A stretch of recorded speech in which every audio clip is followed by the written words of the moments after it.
Alrighty, alrighty, it's a hump day. And it is time for educational dialogue. You got the beat right there. That's how we do it right here on the Intentional Talk Radio Network. It is my pleasure. It is absolutely my pleasure to welcome Dr. Cherise Roper and Karen Paysinger to Educational Dialogue right here. It's a Wednesday. That means it's a hump day. We've got quite a few conversations we're going to have today. So thank you for joining us, folks. And if you'd like to join the chat, get them at 682-710-1101. That's 682-710-1101. Join them at ITRNradio.com. It's my pleasure to welcome Dr. Cherise Roper and Karen Paysinger with Educational Dialogue. Hey, ladies.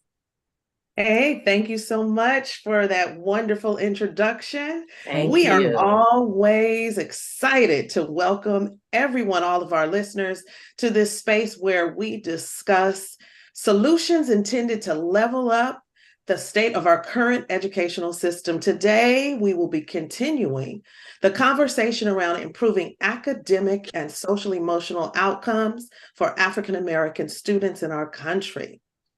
As you heard, I am Dr. Cherise Roper, and I am Karen Paysinger. Please also remember to like and subscribe as you view us on YouTube and listen to us wherever you listen to your podcast.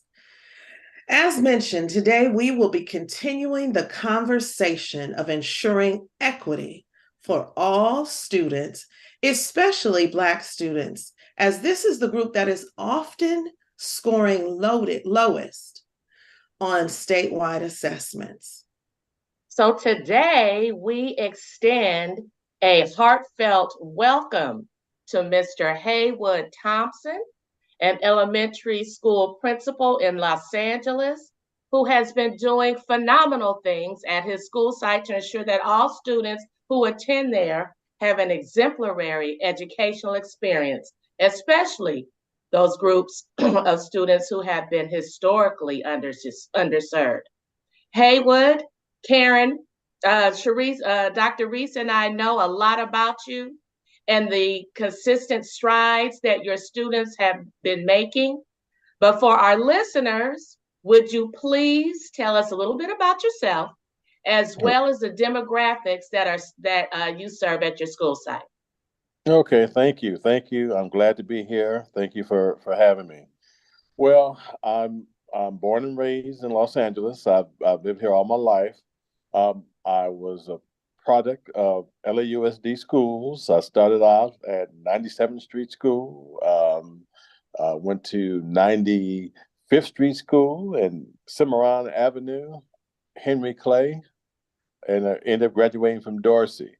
So I'm a product of LAUSD. I'm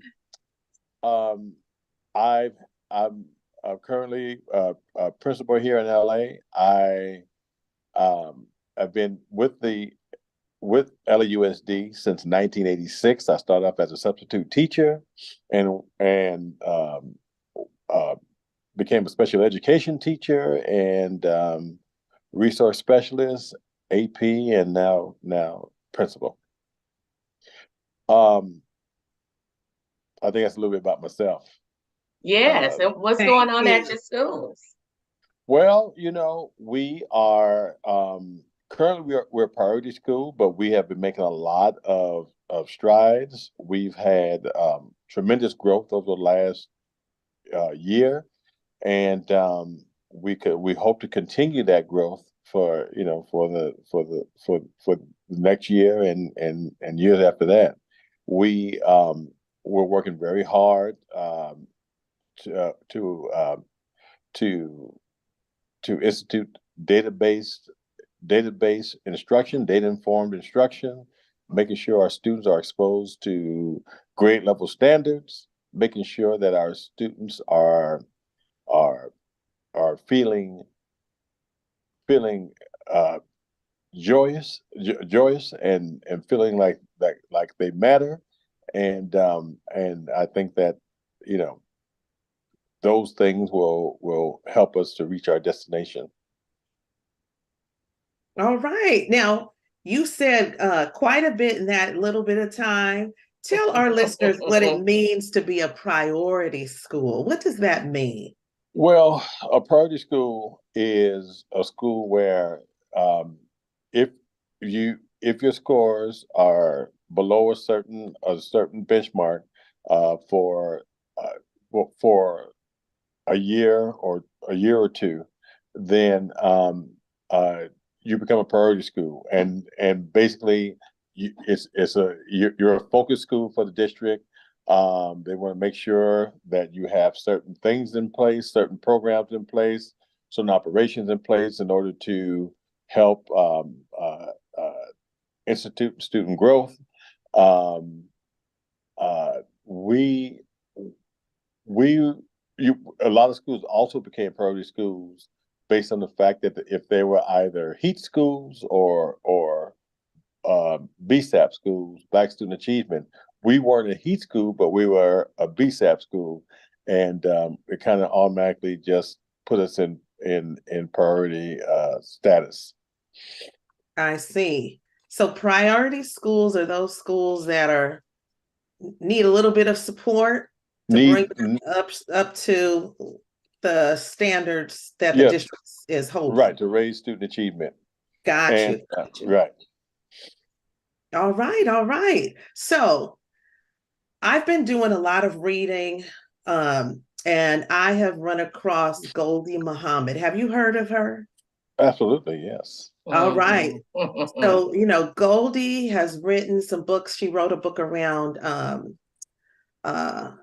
cultivating joy and students being seen in a different way, as like using the word genius as a part of the acronym that you would, or what you would say for those students. And she writes about being culturally and historically responsive as teachers. And in her book, she asked a very poignant question that I would like to ask you as well. Mm-hmm. So you mentioned that you've been in LAUSD pretty much all of your life, right? As a student, working in the district. And so what were some problems that you may have seen in your own educational experience as a Black young person that you think that you may still be seeing today? What are some things that resonate with you about that? And that's a very interesting question. As I look back on my educational experience, very few people cared whether or not I performed in the classroom. It was almost, in my opinion, it was almost like it was expected that we didn't that I didn't perform, or and no, I cannot recall receiving encouragement to do well. I didn't see, especially in my earlier years, I didn't see anybody who looked like me. I didn't feel valued. It was just more, it was almost like you were just in this this silo, just going through the motions. It wasn't there was nothing there that pulled me in, so to speak. Got you. That's interesting because I can clearly remember my third grade teacher in LAUSD. And I remember in that classroom that I think she may have spoken to me maybe twice, 3 times, maybe out of the whole school year. Wow. I remember doing a lot of packets of work. Mm-hmm. And I remember that I was a student who could do, right? Mm-hmm. And so she spent a lot of time with the students who may have been struggling students. And then the rest of us were pretty much kind of left on our own. And that was like, a very interesting, and that was third grade. And, if you know anything about third grade, that's a serious transition year when you're moving from that lower elementary to that upper elementary, right? And I think that played a significant role in my non-love of math.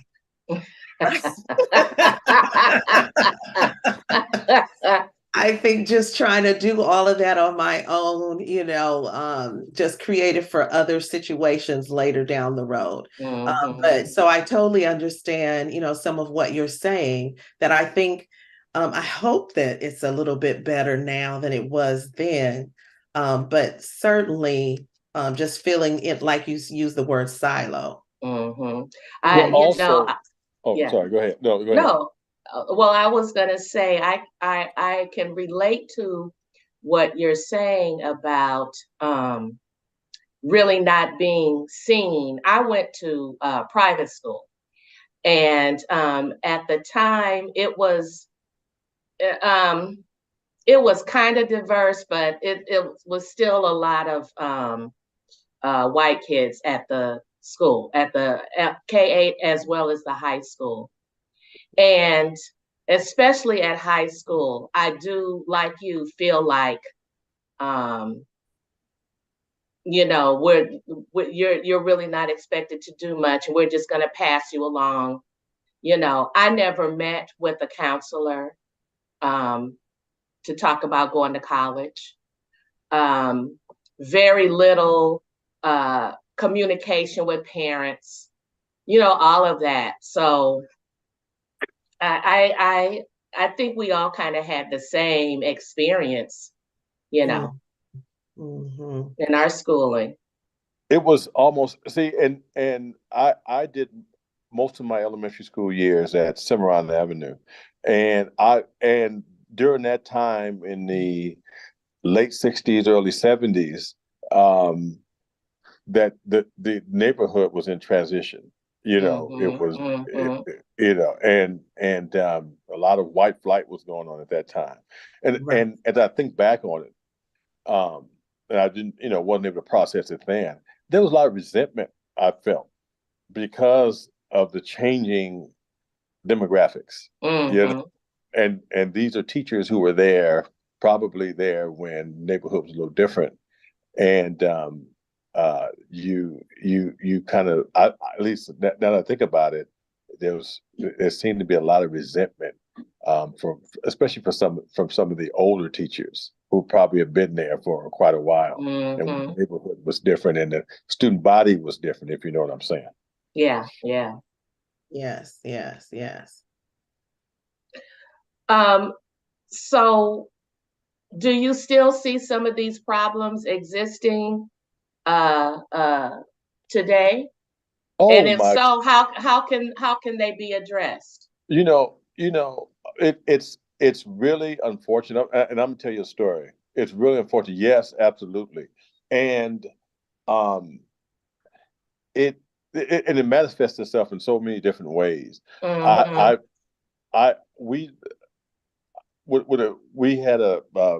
we did a learning walk at another school. It wasn't my school, but we had a principal meeting and did a learning walk at another school, conducted a learning walk, and there was two teachers that I saw, and the anger toward the African American students and the microaggressions were they were just off the charts. And wow. I saw it as I walked through both of those classes, and after we finished the walk and we got back together as a group, I didn't say anything. I didn't say anything to anybody. I just kept it to myself. But another principal who walked with a different group, that she wasn't in my group.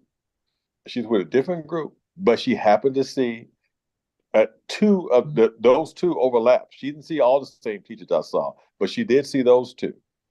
And she approached me and said, there was a lot of anger and microaggression in these two classes, and I was like, then I knew that I was dead on. I knew that I was right in what I was seeing, and that is a big problem. It's either microaggression and the anger, or the low expectations that we have, that people have for our students, and and and um, and when the students get that, they're going to give you that back in kind, and that's what we see. So it's still going on, unfortunately, and it's not all people who are, people who are not people of color, or not African American. I don't want to say people of color. It's not a situation where it's all necessarily all people. It can happen within the African American community as well, because we have to remember, college is a middle class institution. So everybody, even people who are from working class backgrounds, a lot of times when they go to college, they adopt middle class values. And so when they do that, and they encounter students or families who they feel don't have the same values, they can react to them very similar in a way to very similar to how other groups react to them, if you know what I'm saying. That makes sense. Yes. Absolutely. Absolutely. So go ahead. Go ahead. No, and so so we're battling that all the time: the low expectations, the microaggressions, and especially with African American kids. It's one of the things that frustrates me more than anything is this, and in education, or or at least working around kids. We have adults who want to, they want compassion and understanding as they operate in this environment, but so they want us to treat them like you would treat a kid. Don't, when you speak to me a certain way. When I make a mistake, handle it a certain way. But that same compassion and understanding, when it's time for that to be offered to a kid, especially an African American kid, it's not there. And we treat our African, and think about our how we discipline. We discipline our African American kids as if they're adults. We treat them, we want to treat them or discipline them as if they're adults. And when I say that, it's like we want to go straight to, a lot of times, not all the time, but a lot of times we want to go straight to, what kind of punishment is he going to get? Right. And it's like a throwback from the slavery days. What kind of punishment is she going to get? We have parents calling, okay, this kid did this to my kid. What kind of punishment, instead of what kind of training are you going to give him? How are you going to make sure that he learns? And everyone who has kids, you don't automatically go to punishment mode every time you do something wrong. We teach them, and that's the mindset we should develop. Okay, these are kids; they are learning to be adults, and hopefully, one day they'll grow to be, productive adults. But right now, they're in the learning stage, and we have to teach them how to conduct themselves, as opposed to, constantly looking to punish. How can we punish these? It's funny. I told somebody, talking to one of my staff members today, and I said there are people who I believe who, if they walked into my office and there were kids chained by their wrists across my ceiling, hanging by their wrists in chains, they would look and say, "Oh well, that's what they shouldn't have done." Well, you know what I'm saying? It's this whole thing about constantly punishing kids, as opposed to and this is the African American thing. This is not a Latino thing. It's not a white thing. It's not an Asian thing. This thing with African Americans treating our kids like they're little adults when they make a mistake is something that I've been fighting against probably my whole career, and it's got to stop. Yes. So what? To the office, Ms. There's his office. He's in his office today. So as he's talking, one of the things I'm thinking is, what are those things that we can do, because we've all experienced that. We've been principals, and so we know that everybody's looking for punishments. Mm-hmm. When we often, as a principal, when we would go and say, to the teacher, let's just say, this is something I'm noticing. What if we try this? It's often the response is, no, he needs to go home, or no, she needs to be, this. So what are you doing to combat that? Like, what are some things that you might be doing at your school site, Haywood, to conquer those perceptions and those beliefs? Mm-hmm. Well, the thing is, we offer PDs on microaggressions. That's one thing, and also it's talking to the teachers, just constantly reminding them in faculty meetings. And we don't send kids home, and I tell parents, don't come pick them up. Don't come pick them up if I don't call you, then you do not come pick these kids up, because what will happen is sometimes a teacher will call the parent and tell them, oh, he needs to go home. No, you don't come pick them up. But I think it's more the training and just constantly reinforcing the fact that we have to do better. We do SSPTs. I try not to punish kids. What I try to do is like, for example, if two kids get into an altercation, either an argument or if they get into a fight, and we don't have a lot of, they may push each other. We don't have a lot of fist fights or anything like that, but it may hit each other. But something like that happens, we'll contact the parent, and I will have them do community service as opposed to some type of punishment, and let them know, if you can hurt each other, you can help each other. And we also have well, we have restorative justice now where we do circles, but we also, before we have restorative justice, I used to be the restorative justice, and we would have those discussions and talk about how the other, how they felt, how the persons felt, to get into that empathy piece. And then I'd make them, every time they'd have to hug each other. I love you, brother. I'd make them, if you can hit, you can hug them and say, I love you, sister. And that would, just those things, and then send them off to do community service, and they go help someone, help the little student, the younger students, or help a teacher who needs help during their lunch break. And that, to me, that does a lot more to change that behavior than you're being punished, or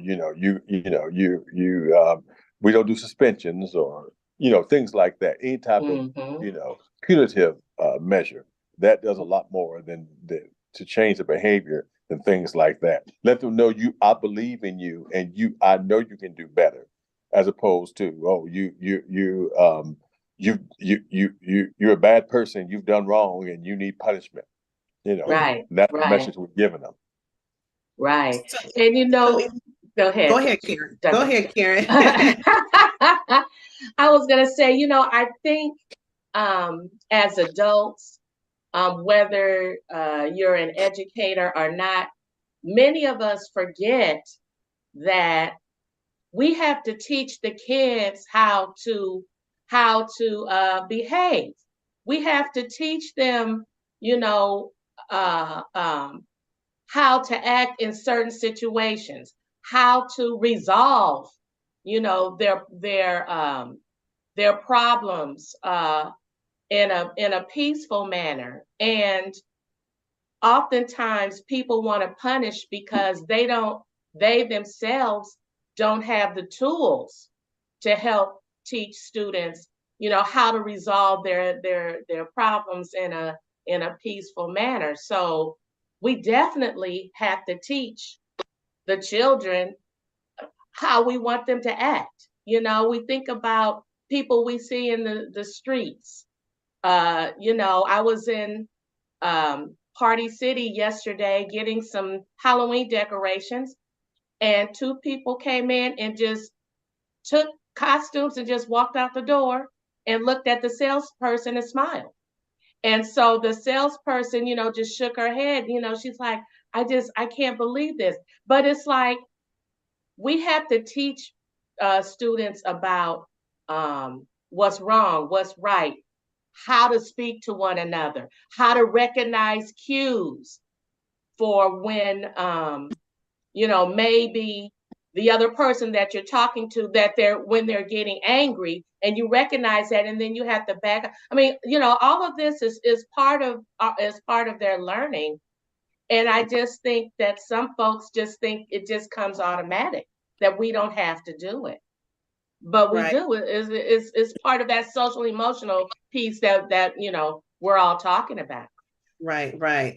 And so, Haywood, if you could name one thing that you think is the key barrier to academic success for Black students, what would that one thing be? The thing that you say, you know what, I know I can't tackle it all, so this is the one thing that I'm going to really focus on.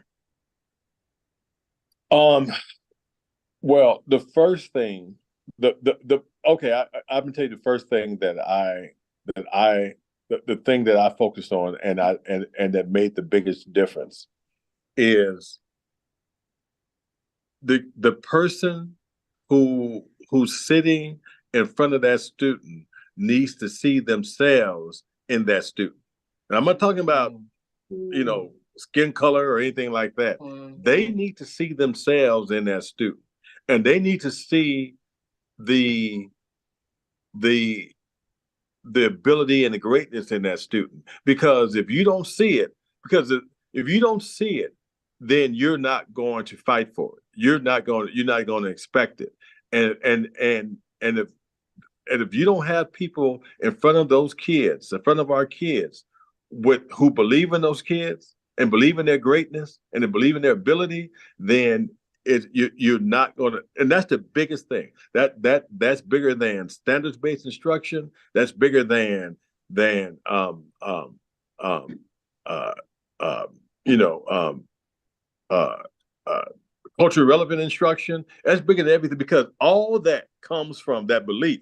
Because if I don't believe in you, you're not getting any standard-based instruction from me. You're not getting any culturally relevant instruction from me. You're not getting any of that. All you don't do is I'm going to make sure that you're in this classroom, and you are I'm gonna give you something to do all day, and make sure that you're not a problem for me. And that's what you end up with. I'll give you a quick story.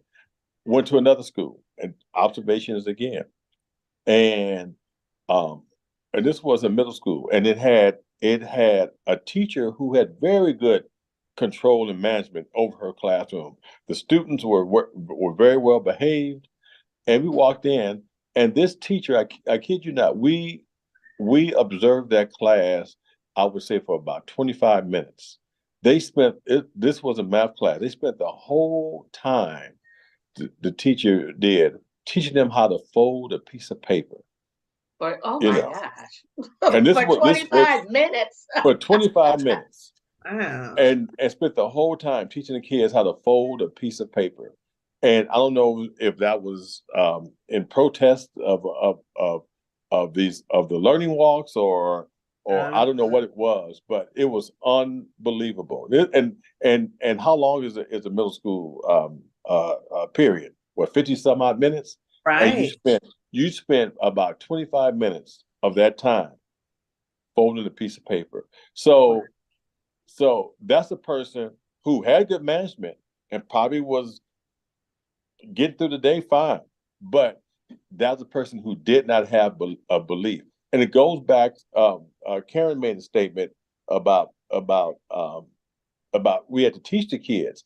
And we have to teach them again. When people assume that these kids know certain things, like how to conduct themselves and things like that, again, it's coming from a middle class perspective. Because middle class students, what do you learn how to conduct yourself before you leave the house? From your parents. Mhm. Because if you have middle class values, 9 times out of 10, your parents do have those same values. Mhm. And so your parents teach you how to conduct yourself when you walk out of that house before you get to school. And so if if if our if we have students whose parents don't have that same value system, then like you said, Karen, we have to teach them, and we have to be very explicit about teaching them that. I tell a parent the other day, and those of us who have been in schools with African American students, we've all heard this thing. I told them if they do something, you hit them, Mhm. and I tell them, I said, you know what, ma'am, all due respect, I try to teach my kids because they're here when they're here, they're my kids. I try to teach Mhm. my kids do not do anything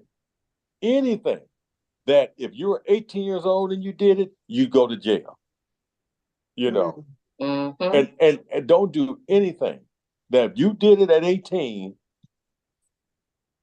and someone filed charges, you'd go to jail. And it's Mhm. just that simple. And she got quiet. And she Mhm. didn't think about it like that. Right, You know. right. Yeah, yeah, So Because you're yeah. teaching them early to be mindful of Absolutely. what happened right. and the consequences of those behaviors. Exactly. Absolutely. And I Yeah. told her students Absolutely. don't understand the nuance of being picked on. They all they know is if you tell them that, you give them license to hit anyone who they feel have done them wrong. Mhm. Mhm. Mhm. Exactly.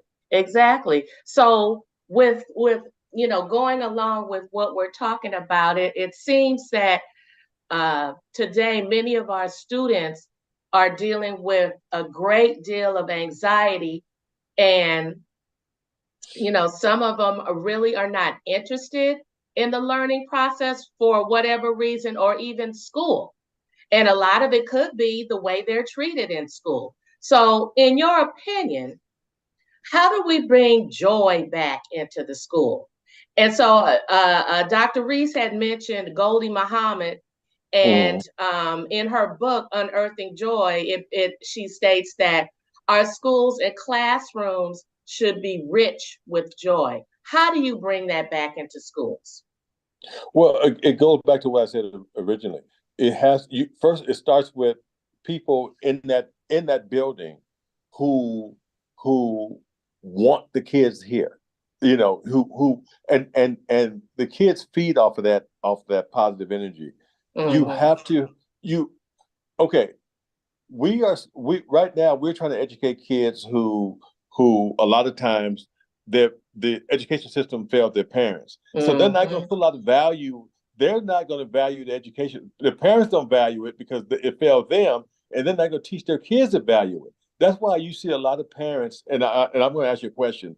That's why you see a lot of parents who put a lot more into making sure their kids get to football practice, Mhm. basketball practice, with the girls cheerleading practice. They put a lot more into that. They would drive their kids all over the state Right. to for them to play that football game, but they won't even make sure they get their homework done. That's So with right. that being said, we have to give them something to value. We have Mm-hmm. to give them an education system that they feel is going to help their kids, because it didn't help me. I know they have to go, so I'm going to send them, or I just want to get them out the house. But I don't see the real value in this. So what we have to do is to make sure that we are offering them something of value, making sure that they see images that look like them.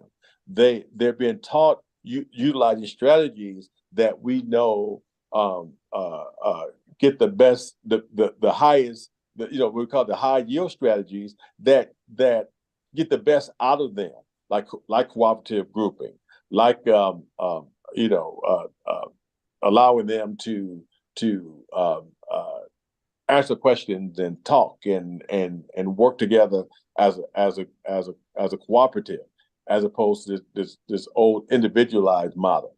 Let them do a lot of hands-on. Let them move around the classroom.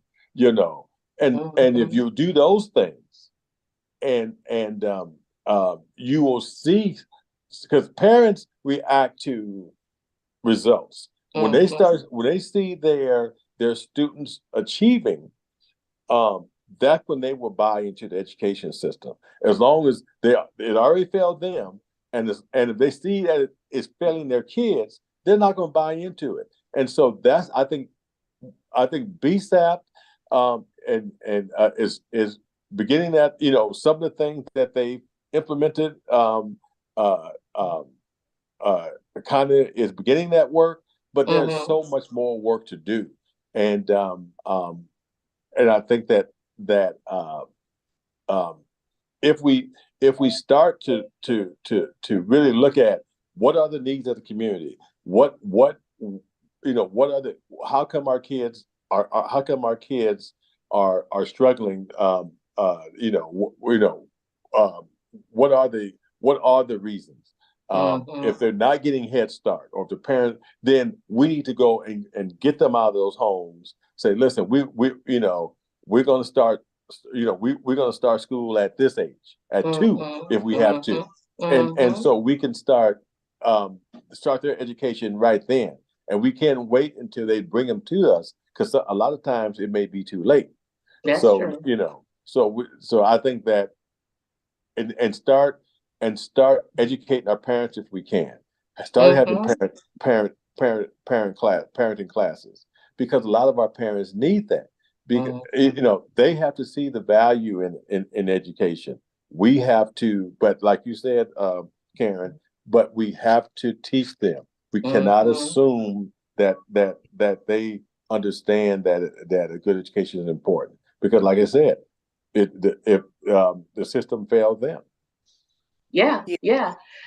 I would also add, if a parent knows that you are truly invested in their child, that you are doing, as a teacher and even as an administrator, that you're doing everything you possibly can to make sure that they succeed. I would always tell my teachers, don't just call a parent when a child does something wrong. Call them sometimes when they've had, especially the child that you always have trouble with. Call them sometimes when they did something right, or they got at a 100%. I mean, create that positive bond with the parent, Right. and that goes a long way too.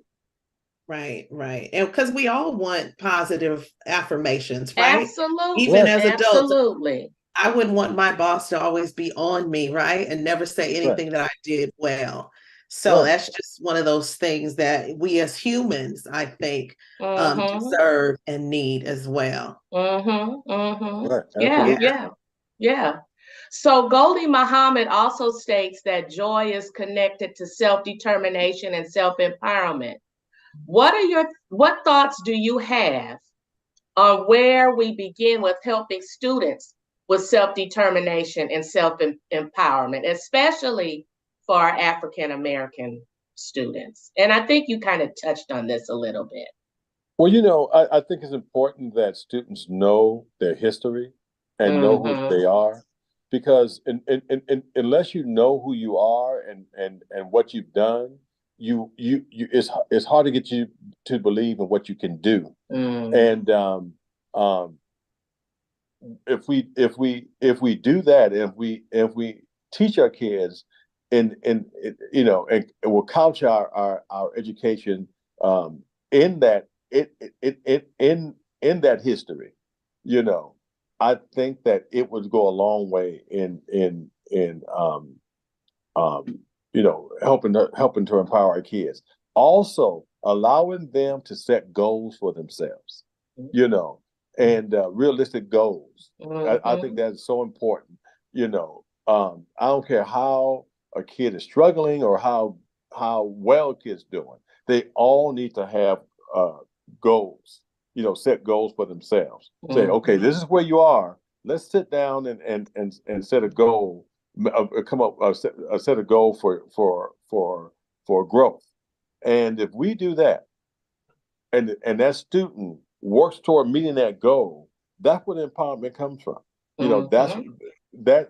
that's a way to because they're seeing that they can achieve, that they can do better.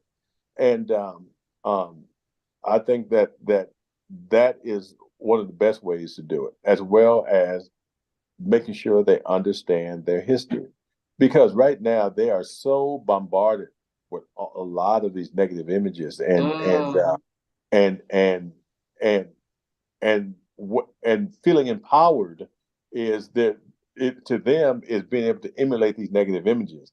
Yeah. And what they don't realize is this stuff does not get you anywhere. Mhm. It's not. It's not going to bring you any of the things that you need to survive. Unfortunately, but Mhm. that's what they embrace. You Right, know. right, right. Now, Haywood, I've been to your school, and I know you have some phenomenal teachers. I Mhm. also know that the district, and this is statewide throughout the country, it's hard to find people who are interested in teaching these days, right? So Yes. tell us how you have been able to fill your vacancies or attract those teachers, I should say, that really want to buy into the vision that you have for the school. And then how are you retaining them? How are you getting those teachers that are going to say kind things and to build students up and to help them to be, empowered? Mhm. Well, first of all, we do a lot of recruiting in areas that a lot of people don't recruit. Like we recruit. See, what we do is we look for teachers, and and we don't always get them, but we look for teachers who are successful at teaching the kids that we have. So, for example, we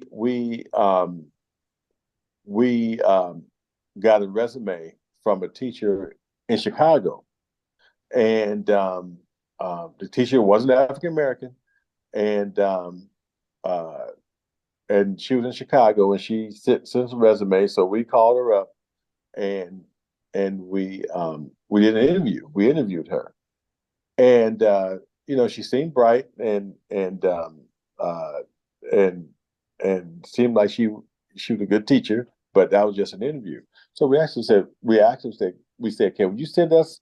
You have any tapes of you teaching?" She said, "Oh yeah, I have a tape of a lesson I have a lesson that I taped for Stoll, and I'll send that to you." So she sends us the tape, and and she had those students working, uh, doing um, a literature a comprehension lesson with literature, and they were in small groups, and she was going around, and you could tell the difference if you've been doing this job long enough between a Yes. a dog and pony show, and this is or something Mhm. that this is part of the classroom culture. And those Mhm. kids were on task, and she was working with one group, and while she was working with this group, there were other groups were working cooperatively, and it was really something special. And I have a friend who's an NBA referee, so he travels all over the country. And I told him, I said, well, this teacher teaches in this area in Chicago. And he said, man, let me tell you something. That area that you're talking about makes the projects look like Beverly Hills. Wow. That's how that that's a demographic. He said that area makes the south side Chicago look like View Park.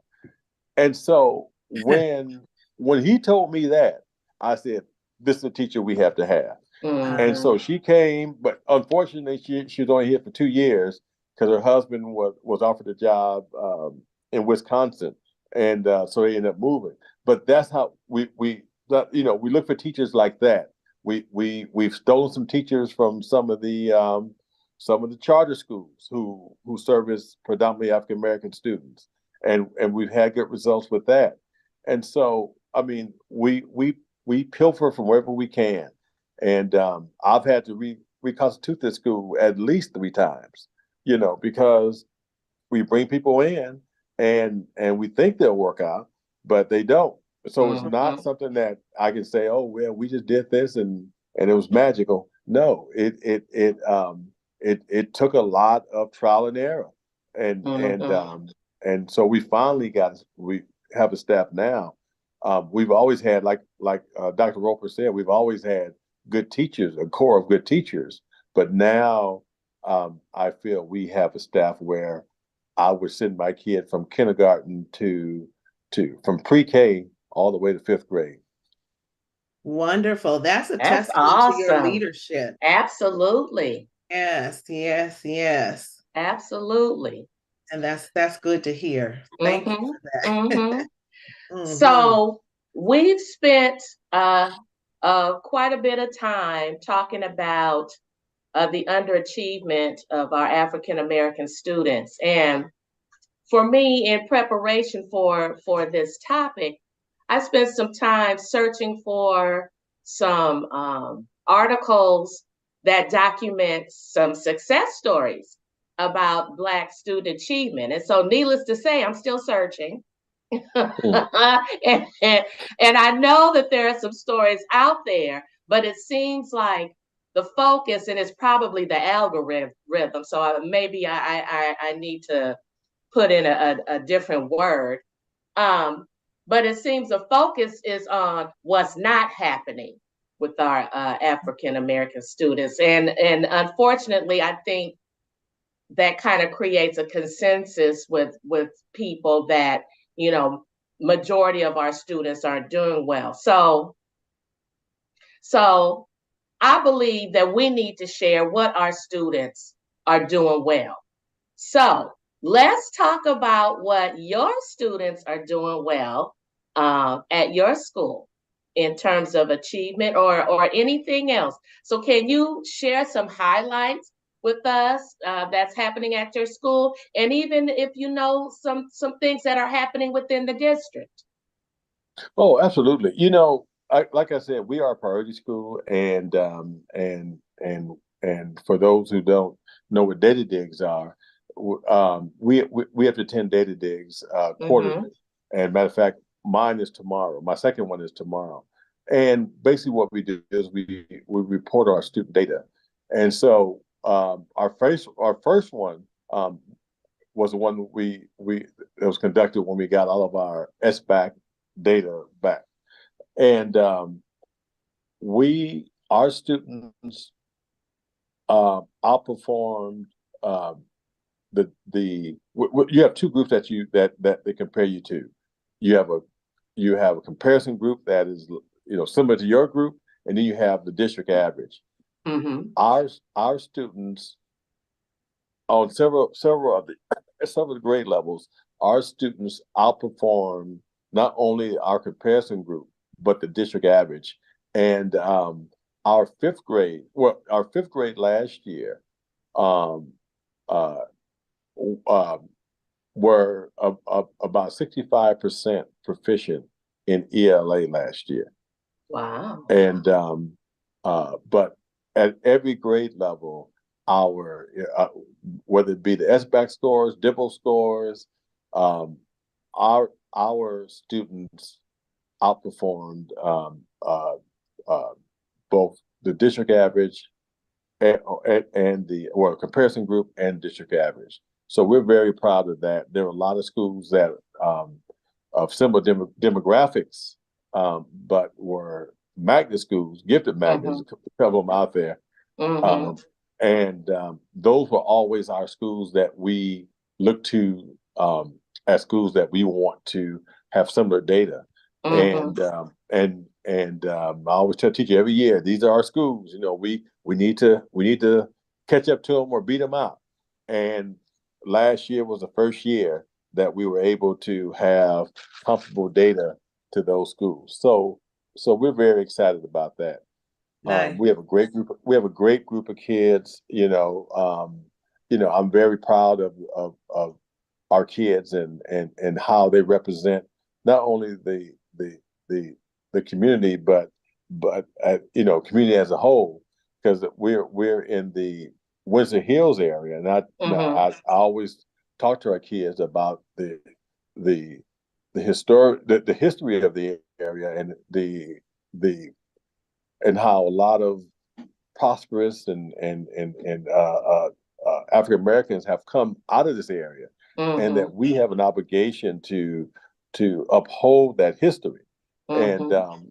and so I think our kids are, for the most part, are doing a great job in understanding and upholding that tradition. And so I'm very proud of our students. Awesome. That's great to hear. That's great to hear. We need to hear more stories like that. Absolutely, absolutely. And so here's something that, as you were talking about upholding the history, that I've thought about. Karen and I, we talk about this often, especially when we think about even politics within the African American and Black community, which often affects education. And that is the whole idea about who are you grooming, or what are the things that you have to leave the person that would come behind you. And so my Mhm. question is, um, how are you working towards ensuring that this good work that you have put in place, the things that you're doing as a leader of this school, how will you be able to leave that legacy so that the school continues to be a pillar of the community? Even, if once you go on, people who are doing work like you, they become superintendents, they become all these things, right? So how do you make sure that the school is left with all the good things that you're putting forth?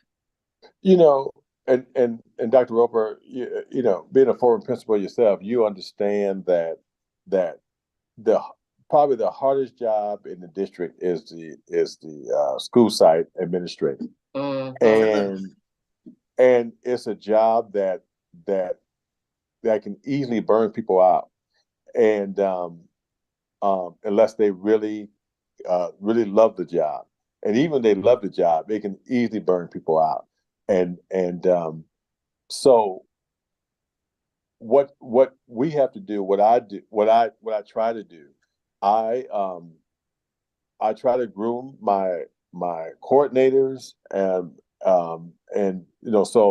so we have that pool of talent to choose from. I have a former coordinator. She left here and went to another school, who I think would be an excellent replacement. And I've even mentioned it to my supervisor and the superintendent, Mhm. because you want to have somebody of that same mindset. That's And Mhm. right. also, That's I right. have I have coordinators here who I've been, who took her place, who I've been grooming and talking to, and showing the ropes, and to prepare them to do the work and to continue the work.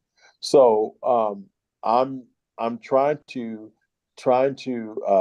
develop this pool of people who will be able to step in and do the work. Hopefully, they will follow the district will follow my recommendation, and and choose one of these people. But other than that, it's I you know it's out of your hands. Once you leave, it's out of your hands, and they put in whomever they feel. The problem is you have to put somebody in who understands the community, because Mhm. one thing about this community, if the parents don't see you as someone authentic or someone who cares, then you're in trouble.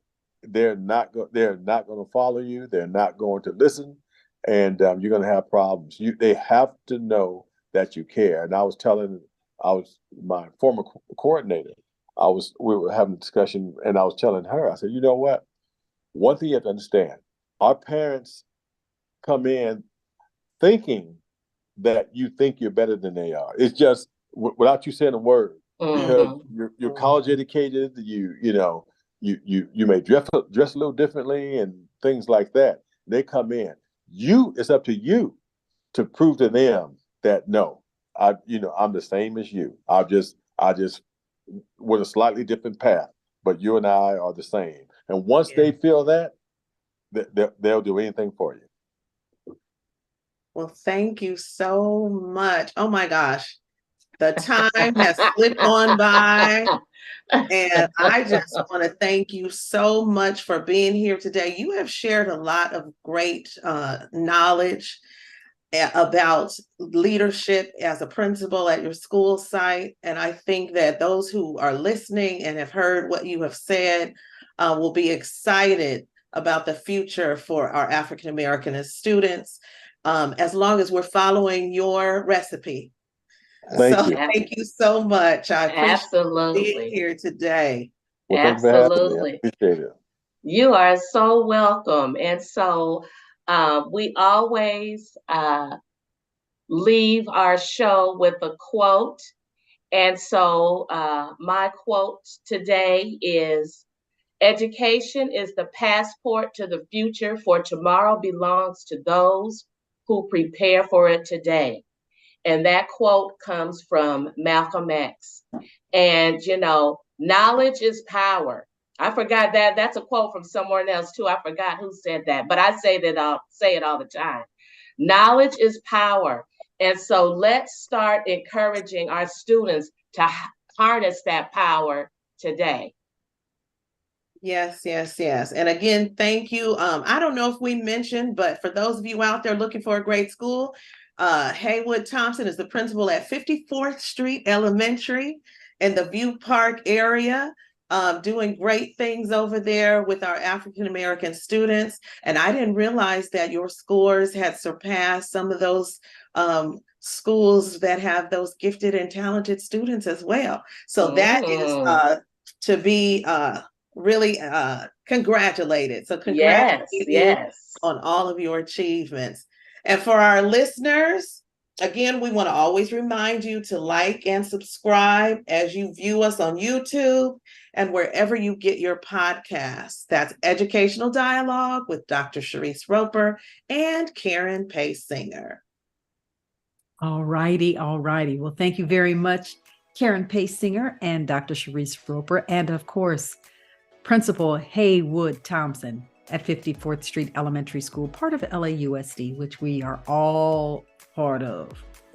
Thank you very much. This is the Intentional Talk Radio Network, and thank you for joining us. And folks, don't forget, follow Educational Dialogue on YouTube and on all of your favorite podcast platforms. Stay tuned, folks. We've got another great show for you this afternoon. This is Hump Day. Black Women Speak at 5, 7, and 8 p.m. today. It's Hump Day. Enjoy yourselves. It's cold in the morning, cold at night, and burning up in the middle of the afternoon. That's what they say about California weather. Anyway, folks, it's been a great day. Thank you for the great educational dialogue. We'll speak with you soon. This afternoon at 5, we've got a great show for you right here on ITRN Radio.com. Have a good evening, everybody. Take care. Thank you.